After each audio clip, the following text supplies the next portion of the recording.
Very good morning to all present. Last lecture में हम लोगों ने ज्योमेट्रिकल आइसोमर्स की किस तरीके से हायर प्रायोरिटी ऑर्डर में ग्रुप्स को अरेंज किया जाता है ये पढ़ा by the CIP system Cahn Ingold Prelog rule. उसके बेसिस पर हम लोगों ने एक प्रायोरिटी ऑर्डर को डिस्कस किया था। फिर उस कुछ एग्जाम्पल्स को भी पढ़ा था, जैसे कि फॉर एग्जाम्पल इस टाइप की जो ज्योमेट्रिकल इस टाइप के जो मॉलिक्यूल्स होते हैं जो कि carbon double bond carbon centre present होता है। तो जहाँ पे कि हाईएस्ट प्रायोरिटी ग्रुप दोनों सेम साइड प्रेजेंट होते हैं, कार्बन डबल बॉन्ड कार्बन के दोनों सेम साइड अगर हाईएस्ट प्रायोरिटी वाले ग्रुप्स प्रेजेंट होते हैं indicate by the Z. And अगर कार्बन डबल बॉन्ड कार्बन के दोनों अपोजिट डायरेक्शन में हायर प्रायोरिटी वाले ग्रुप्स प्रेजेंट होते हैं तो हम उसे ई से डेजिग्नेट करते हैं, ई और एंटीजन। फिर उसके बाद में हम लोगों ने कुछ इसके एग्जाम्पल्स को डिस्कस किया था कि अगर डिफरेंट जो प्रायोरिटी ऑर्डर में हमारी जो ग्रुप्स हैं वो अगर different carbon double bond carbon centre से डिफरेंट ग्रुप्स प्रेजेंट हों तो हम उसे किस ऑर्डर में प्रायोरिटी के ऑर्डर में अरेंज करेंगे और हम उन्हें किस तरीके से नेमिंग करेंगे कि हमारा ई है या फिर जेड है।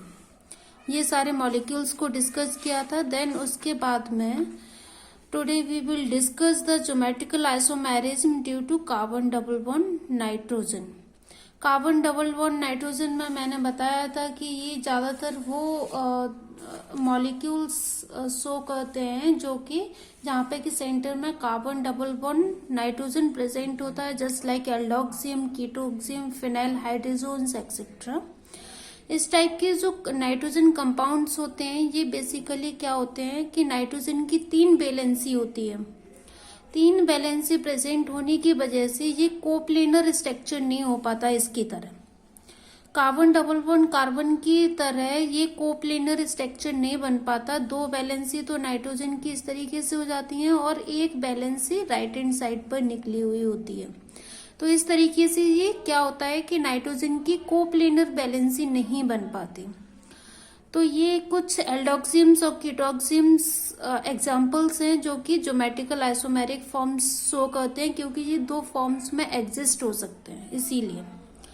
और यहाँ पर मेन चीज है कि carbon double bond nitrogen double bond होने की वजह से इस स्ट्रक्चर में रिजिडिटी ज्यादा है तो ये फ्रीली रोटेट नहीं हो सकता, इसीलिए ये ज्योमेट्रिकल आइसोमर्स शो करते हैं। फॉर एग्जांपल बेल्डोक्सिम जो है वो 2 आइसोमेरिक फॉर्म्स में प्रेजेंट होता है, just like this.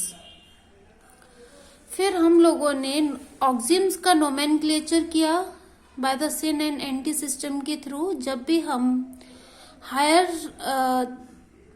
Geometrical isomers पे जाते हैं तो हमें वहां पर सिस एंड ट्रांस के थ्रू हम उन्हें डेजिग्नेट नहीं कर सकते मॉलिक्यूल्स को। फिर वहां पर हमें सिस एंड ट्रांस को स्किप करना होता है और हम लोग फिर वहां पर सिन एंड एंटी की तरह उसे नोमेनक्लेचर करते हैं उन मॉलिक्यूल्स का। For example this carbon double bond carbon के अगर हाइड्रोक्सिल ग्रुप सेम डायरेक्शन में है तो हम उसे सिन करेंगे, और अगर ऑपोजिट डायरेक्शन में है तो हम उसे एंटी लिखेंगे। ठीक है, सिन क्या होगा, aldoximes while one having H and O H group जो है वो ऑपोजिट साइड होंगे तो एंटी। ऑपोजिट डायरेक्शन में hydroxyl group and hydrogen group तो ये एंटी हो गया हमारा मॉलिक्यूल। और ये अगर हाइड्रोजन और हाइड्रोक्सिल ग्रुप दोनों सेम साइड पर है तो हम उसे सिन से डेजिग्नेट करेंगे। नेक्स्ट हम ज्योमेट्रिकल आइसोमर्स को पढ़ते हैं in nitrogen double bond nitrogen. Nitrogen double bond nitrogen के केस में भी हम जो मतलब ये कंपाउंड्स भी ज्योमेट्रिकल आइसोमर्स शो कर सकते हैं, क्योंकि यहाँ पर जो नाइट्रोजन है उसकी 3 वैलेंसी होती हैं जैसा कि मैंने पहले बताया है, और ये कोप्लेनर स्ट्रक्चर नहीं हो सकता है क्योंकि नाइट्रोजन के 2 बॉन्ड तो इस तरीके से होते हैं और एक और वैलेंसी होने की वजह से नाइट्रोजन की एक जो वैलेंसी होती है वो राइट हैंड साइड पर निकली हुई होती है। तो इसीलिए ये फिर क्या होता है कि यहाँ पे कोप्लेनर स्ट्रक्चर नहीं बन सकता। और यहाँ पे फिर nitrogen double bond nitrogen present होने की वजह से बॉन्ड में रेस्ट्रिक्शन होने की वजह से ये फ्रीली रोटेट नहीं हो पाता। तो यहाँ पे कुछ एग्जांपल्स थे, जैसे कि एजोबेंजीन है और एजॉक्सीबेंजीन है। ये इस टाइप के जो कंपाउंड्स होते हैं वो इनके केस में नाइट्रोजन डबल बॉन्ड नाइट्रोजन के सेंटर के प्रेजेंस में यहाँ पे ज्योमेट्रिकल आइसोमर्स फॉर्म करते हैं। फॉर एग्जांपल दिस, अगर दो सेम ग्रुप ऑपोजिट साइड पर nitrogen double bond nitrogen centre के ऑपोजिट डायरेक्शन में होते हैं तो एंटी, और अगर दोनों सेम साइड पर प्रेजेंट हैं, same group nitrogen double bond nitrogen की सेम साइड पर प्रेजेंट है, दैट मीन्स सिन। इधर भी दोनों अपोजिट डायरेक्शन में हैं तो एंटी हो जाएगा, और अगर nitrogen double bond nitrogen centre के दोनों सेम डायरेक्शन में सेम ग्रुप हैं तो हम क्या बोलेंगे, सिन। फिर हम लोग डिस्कस कर रहे थे geometrical isomerism in cycloalkenes. Geometrical isomerism in cycloalkenes में ज्योमेट्रिकल आइसोमर्स कैसे शो हो सकती है। तो ज्योमेट्रिकल आइसोमेरिज्म जो होती है वो ज्यादातर सब्स्टिट्यूटेड एल्केन्स में ही शो होती है। तो क्या यहाँ पे एक्चुअली जो double bond in cyclic compounds में डबल बॉन्ड नहीं होता है, लेकिन फिर भी ये जो रिंग स्ट्रक्चर है वो काफी रिजिड होता है, जो कि ये फ्रीली रोटेट नहीं हो सकता।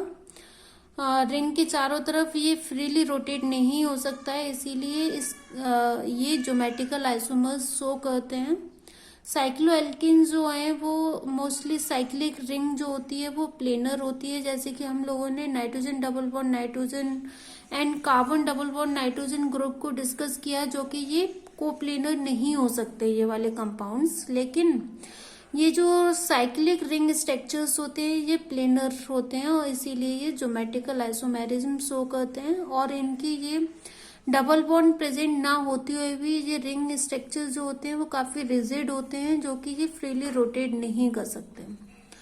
तो इधर यहाँ पर हम लोग सिन एंटी से डेजिग्नेट ना करके हम कंपाउंड्स का नोमेनक्लेचर करते हैं by the cis and trans in cycloalkanes. तो जैसे कि दोनों सेम ग्रुप्स अगर रिंग के सेम साइड पर प्रेजेंट है, that means cis dimethyl cyclopropane. And अगर दोनों सेम ग्रुप्स ऑपोजिट डायरेक्शन में ऑपोजिट साइड प्रेजेंट है रिंग के, तो हम उसे डेजिग्नेट करेंगे बाय द ट्रांस।